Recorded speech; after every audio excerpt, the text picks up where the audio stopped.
Argentina ভক্তদের চমক দেওয়ার জন্য আমার এই চিকেন রাইস মোমোটি যথেষ্ট। এটা দেখতে এতটাই সুন্দর আর তার চেয়ে বেশি দ্বিগুণ খেতে মজাদার। হাতের কাছে কিছু কমন ইনগ্রেডিয়েন্ট দিয়ে এই চিকেন রাইস মোমোটি করতে পারবেন। তাহলে চলুন প্রস্তুত প্রণালীটি দেখা যাক। আমি মুরগির 1 পিস বুকের মাংস নিয়ে নিয়েছি, আর এটা এখন নাইফের সাহায্যে ছোট ছোট টুকরো করে নিব, যাতে এটা ব্লেন্ডার করতে একদম কোনো রকম ঝামেলা না পড়তে হয়। এইভাবে ছোট ছোট করে টুকরো করে নিয়েছি। ব্লেন্ডারে টুকরোগুলো দিয়ে দিব আর একটা কাঁচামরিচ ভেঙে দিয়ে দিব, যাতে মোমোটি খেতে একটু ঝাল ঝাল লাগে। চিকেনটা আমি ব্লেন্ড করে নিয়েছি আর এখন একটা মিক্সিং বোলে ঢেলে নিব। দিয়েছি 1 চা চামচ সয়া সস, আর দিয়ে দিয়েছি হাফ চা চামচ গোলমরিচ গুঁড়া, আর দিয়ে দিব সামান্য পরিমাণ রসুন বাটা আর আদা বাটা। দিয়েছি হাফ চা চামচ লবণ। লবণের পরিমাণ কিন্তু কম করে দিতে হবে, কারণ সয়া সসের সাথে প্রচুর পরিমাণ লবণ দেওয়া থাকে। এখন সবগুলো মিশ্রণ মেখে নিয়েছি, আর এখানে নিয়ে নিয়েছি বাসমতি চাল। এই চালটা আমি 10 মিনিট আগে ঠান্ডা পানিতে ভিজিয়ে রেখেছি।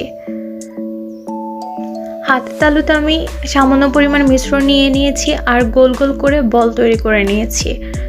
আর এটা এভাবে ঘুরিয়ে ঘুরিয়ে বলের গায়ে বাসমতি চাল লাগিয়ে নেব। এভাবে চেপে চেপে লাগিয়ে নিতে হবে। সেম প্রসেস ফলো করে আপনাদেরকে আরও কয়টা বল করিয়ে দেখাবো, যাতে আপনারা যখন বাসায় তৈরি করবেন কোনো রকম ঝামেলা না পড়তে হয়। অনেকের বাসায় ব্লেন্ডার থাকে না, তারা কিন্তু শিলপাটাতে একদম পানি ছাড়া এভাবে বেটে নিতে পারেন। আর ভাপা পিঠা যেভাবে ভাপ দেয় ওইভাবেই সেম প্রসেসে আপনারা ভাপ দিতে পারেন। আমি সবগুলো চিকেন রাইস মোমো রেডি করে ফেলেছি। এখন এটা ভাপ দেওয়ার পালা। একটা ছাঁকনি নিয়ে নিয়েছি, আর ছাঁকনিতে এখন ফাঁকা ফাঁকা করে দিয়ে দিব। একসাথে দিতে যাবেন না, না হলে এগুলো ফুলে একটার সাথে আরেকটা লেগে যাবে।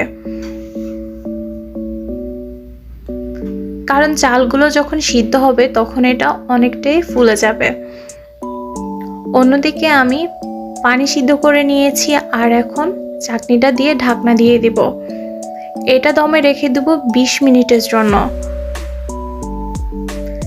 20 মিনিট পরে দেখব এগুলো কত সুন্দর করে রাইসগুলো ফুলে উঠেছে। এটা নিয়েছি আমি ব্লু কালারের ফুড কালার। এখন আমি সামান্য করে ডেকোরেশন করে নেব, যাতে কিছুটা আর্জেন্টিনা জার্সির মতো দেখা যায়।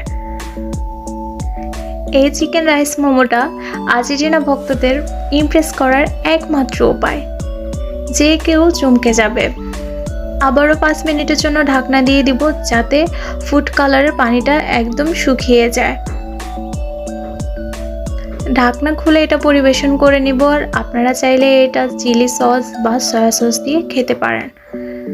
আমার রেসিপিটি যদি আপনাদের কাছে ভালো লাগে তাহলে অবশ্যই লাইক কমেন্ট শেয়ার করবেন। আর নতুন নতুন রেসিপি পেতে হলে অবশ্যই চ্যানেলটি সাবস্ক্রাইব করে রাখবেন। আজকের জন্য আল্লাহ হাফেজ।